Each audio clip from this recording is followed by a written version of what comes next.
What's up, nail geeks, and welcome to a new Night Owl Lacquer video.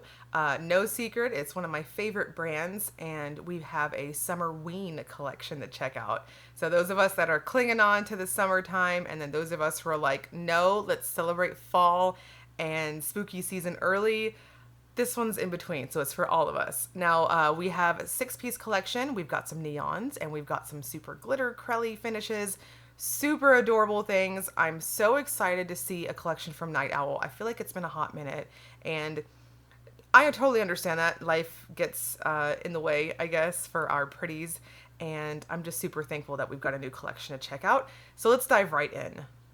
First up is Trickster. This is described as a black jelly with lime orange to gold iridescent glitters and magenta to orange to gold to green multichrome flakes. So this has a heavy jelly formula to it, not troublesome in the least, but I would suggest going in light on your first coat, and then for your second coat, use a bit of that icing method to kind of push it around a little bit. The glitters are quite chunky, so you're going to want to be careful with over buildup, otherwise you'll get some dragging. I think 2 coats is perfect if you apply like this. Otherwise, if you choose to go up to 3 coats, I know some people prefer that, I would caution you to go very thin. This does dry down quite thirsty and quite a bit textured, so I would suggest a good glossy top coat in addition to a glitter smoothing top coat of some type. This has quite a bit of a strong, interesting sort of twinkle from the glitters. And next is Jack-O-Melon. This is a watermelon green base with fuchsia holographic glitter and dark green holographic shreds and gold shimmer.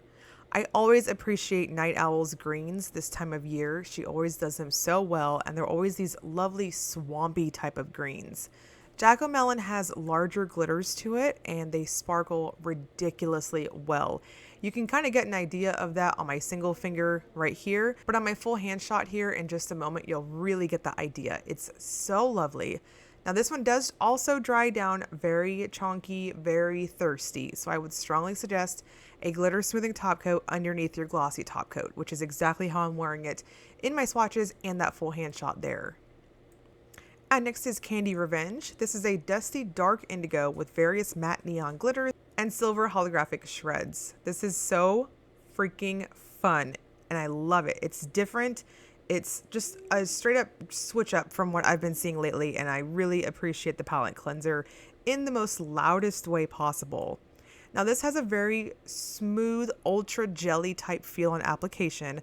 I would suggest wearing it at 2 coats. You don't want to have too much buildup unless you're going in incredibly thin. I personally went in light on the first coat and then used the texture from the first coat to build up with the icing method on that second coat. You will need a glitter smoothing top coat, a really, really thin layer underneath your glossy top coat. And next is Pure Evil. This is a neon orange filled with fuchsia orange gold green glowy shimmer. Another color that Lindsay does so ridiculously well. Her oranges are lovely.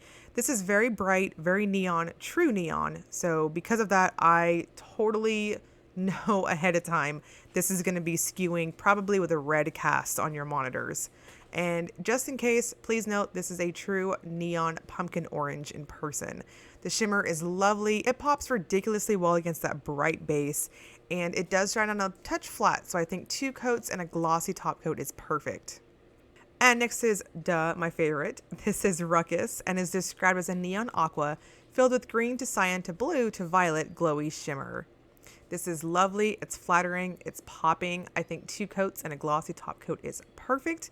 And speaking of neon aquas, I've had a couple tags recently actually for my custom that is still listed in Lindsay's shop. If you haven't picked it up, go get it. It's named after Lay Me, and it's the glitter crelly version to paint the sky, which PS, you need that too. So tag those onto this order if you haven't already picked them up.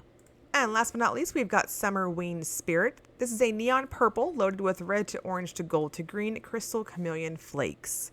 This has a straight crelly formula to it. It's got quite a bit of a bounce factor, so I'm going to suggest going in light on your coats.